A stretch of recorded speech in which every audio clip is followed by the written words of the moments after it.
Recuerda, tal vez para el mundo seas solo alguien, pero para Dios eres todo. El hombre que tiene amigos ha de mostrarse amigo, y amigo hay más unido que un hermano. Proverbios 18:24. Vamos a continuar leyendo 2 de Samuel del capítulo 23-24 al capítulo 24-25. Estábamos leyendo acerca de quiénes eran los valientes de David y en este vamos a nombrar a cada uno de los 30, los nombres de los 30 valientes que incluían a Asael, hermano de Joab, Elhanán, hijo de Dodo de Belén, Samá de Jarod, Elica, hijo de Arod, Geles de Pelón, Ira, hijo de Iques de Tecoa, Abiezer de Anatot, Sibecaí de Jusá, Salmón de Jajot, Maharaí de Netofa, Geled, hijo de Bana de Netofa, Itaí, hijo de Ribaí de Gibea de la tierra de Benjamín, Benaía de Piratón, Uraí de Nahalé Gaz, Abí Jalbón de Jarabá, Asmavet de Bahurim, Eliaba de Salbón, los hijos de Jasén, Jonatán, hijo de Sage de Arar, Ahimán, hijo de Sarar de Arar, Elifetet, hijo de Asbaí de Macá, Eliam, hijo de Aitofel de Gilo, Jezro de Carmelo, Paraí de Jarba, Igar, hijo de Natán de Soba, Bani de Gad, Selec de Amón, Naharaí de Berot, escudero de Joab, hijo de Sarvia, Ira de Jatir, Gareb de Jatir, Urías, el hitita. En total eran 37. ¿Por qué se me hace tan importante que en la Biblia esté el nombre de cada una de estas personas? Porque así igual va a estar nuestro nombre escrito como valientes, como guerreros que estamos haciendo y obedeciendo a Dios. Esto es fantástico. Continuamos con el capítulo 24. Como subtítulo dice, David levanta un censo. Comenzamos. Una vez más el enojo del Señor ardió contra Israel y provocó que David les hiciera daño al levantar un censo. Ve y cuenta a las personas de Israel y Judá, le dijo el Señor. Entonces el rey les dijo a Joab y a los comandantes del ejército: hagan un censo de todas las tribus de Israel, desde Dan en el norte hasta Beerseba en el sur, para que yo sepa cuánta gente hay. Pero Joab le respondió al rey: que el Señor su Dios le dé vida para ver 100 veces más personas que las que hay ahora. Pero ¿por qué, mi señor el rey, quiere usted hacer tal cosa? Sin embargo, el rey insistió en que levantaran el censo. Así que Joab y los comandantes del ejército salieron y contaron al pueblo de Israel. Primero cruzaron el Jordán y acamparon en Aroer, al sur de la ciudad en el valle, en dirección de Gad. Luego fueron a Jazer, después a Galaad de la tierra de Tachtim, Jotzi, y a Danja y hasta Sidón. Y luego llegaron a la fortaleza de Tiro y a todas las ciudades de los heveos y de los cananeos. Finalmente fueron al sur de Judá, aún hasta Beerseba. Habiendo recorrido toda la tierra durante 9 meses y 20 días, regresaron a Jerusalén. Joab informó el número de personas al rey. Había en Israel 800,000 guerreros competentes que podían manejar una espada y además 500,000 en Judá. Quiero que vamos a leer la descripción de esto.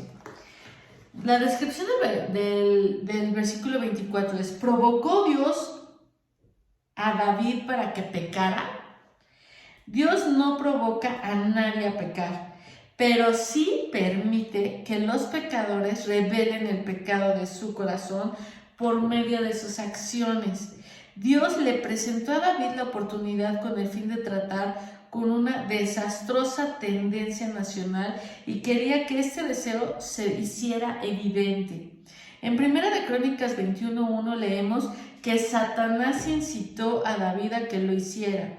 Los escritores hebreos no siempre diferenciaban las causas primarias de las secundarias. Por lo tanto, si Dios permitió que Satanás tentara a David, para ellos era como si Dios lo hubiera hecho. En la siguiente descripción del versículo 1 al 3 dice: ¿qué había de malo en hacer un censo? En Números se ordenó un censo para preparar al ejército para la conquista de la tierra prometida. Un censo era prácticamente el servicio militar o el reclutamiento para el ejército. Israel vivía en paz, así que no había necesidad de alistar a las tropas. Israel había extendido sus fronteras y se había convertido en un poder reconocido. El pecado de David fue el orgullo y la ambición de contar al pueblo para así vanagloriarse del tamaño de su ejército, su poder y su alcance. Al hacer esto, puso su fe en el tamaño del ejército en lugar de confiar en la capacidad de Dios para protegerlos sin importar cuántos fueran. Hasta Joab sabía que llevar a cabo el censo no era correcto, pero David no escuchó su consejo.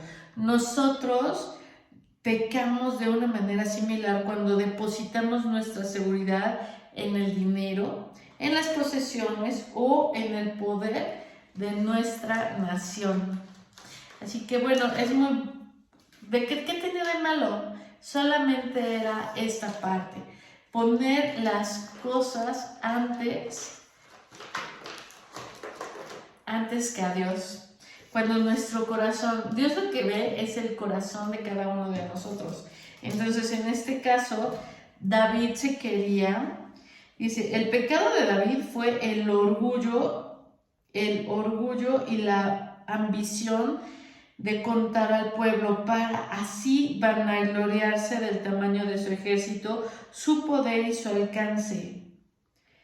Al hacer esto, puso su fe en el tamaño del ejército en lugar de confiar en la capacidad de Dios para protegerlos sin importar cuántos fueran.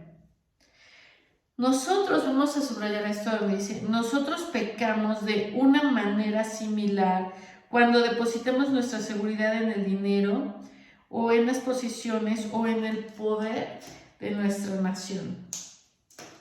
Continuamos leyendo el versículo 10.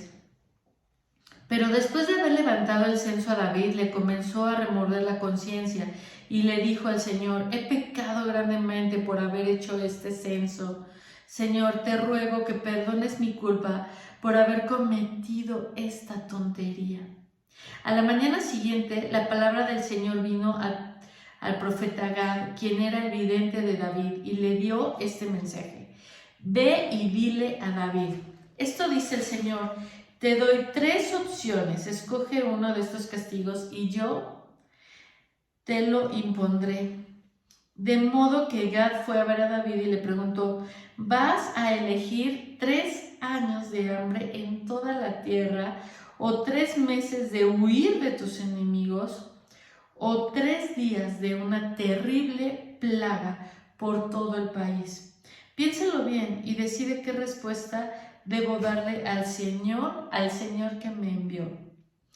Estoy en una situación desesperada, le respondió David a Gad. Mejor caigamos nosotros en las manos del Señor, porque su misericordia es grande, y que no caiga yo en manos humanas. Por lo tanto, el Señor mandó una plaga sobre Israel esa mañana que duró 3 días. Un total de 70,000 personas murieron en toda la nación, desde Dan en el norte hasta Beerseba en el sur. Sin embargo, cuando el ángel se disponía a destruir Jerusalén, el Señor desistió y le dijo al ángel de la muerte, detente, ya es suficiente. En ese momento el ángel del Señor estaba junto al campo de trillar de Aranau de Jebuseo. Cuando David vio al ángel, le dijo al Señor, Soy yo el que pecó e hizo el mal. Pero estas personas son tan inocentes como ovejas. ¿Qué han hecho? Que tu enojo caiga sobre mí y mi familia. Vamos a leer la descripción de este versículo. Tanto David como los israelitas habían pecado.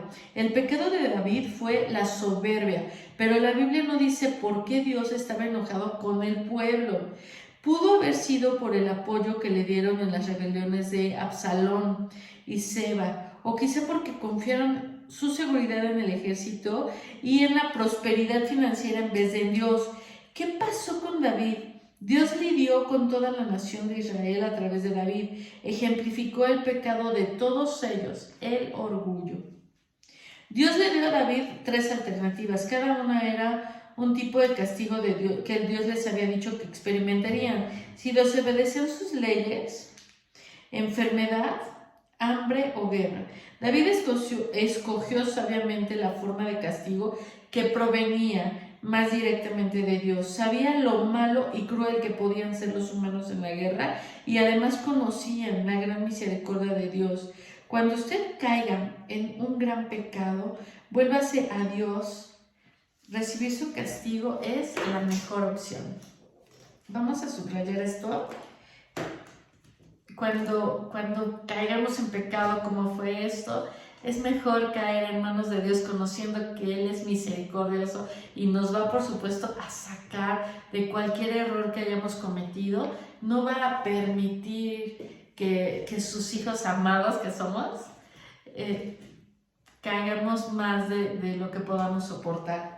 Así que cuando usted caiga en un gran pecado, vuélvase a Dios y prefiramos recibir su castigo, que esa es la mejor opción.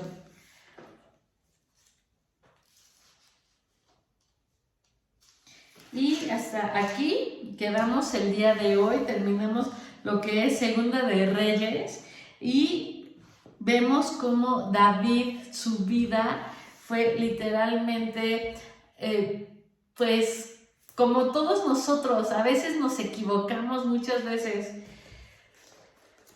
caemos en pecado, pero lo importante es regresar a Dios, arrepentirnos y decidir ya no seguir haciéndolo.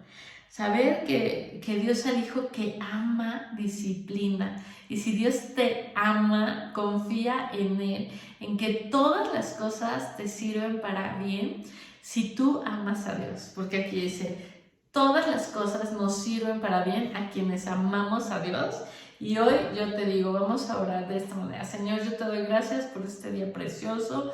Gracias porque nos permites conocer que el rey David, a quien tú amabas y que era un corazón conforme al tuyo, que halló gracia delante de ti, Señor, también cometía errores, era orgulloso, se equivocaba, Señor, como lo hacemos cada uno de nosotros. Pero yo, Dios, en este momento te pido que nos ayudes para que podamos nosotros identificar el pecado que en algún momento cometemos, llevarlo delante de ti y podamos arrepentirnos. Gracias por este espíritu que has dejado en cada uno de nosotros, en el que tú eres el que nos guía, Señor, para arrepentirnos, darnos la vuelta y no continuar haciéndolo. Gracias por la vida del rey David, Señor, porque por medio de su vida nosotros podemos saber que podemos ser valientes, esforzados y que aún y nos equivoquemos, Señor, tú siempre estás con nosotros. Gracias por todo tu amor, Señor. Cuídanos en el nombre de Cristo Jesús. Amén. Te mando un muy, muy fuerte abrazo. Mi nombre es Connie Conca.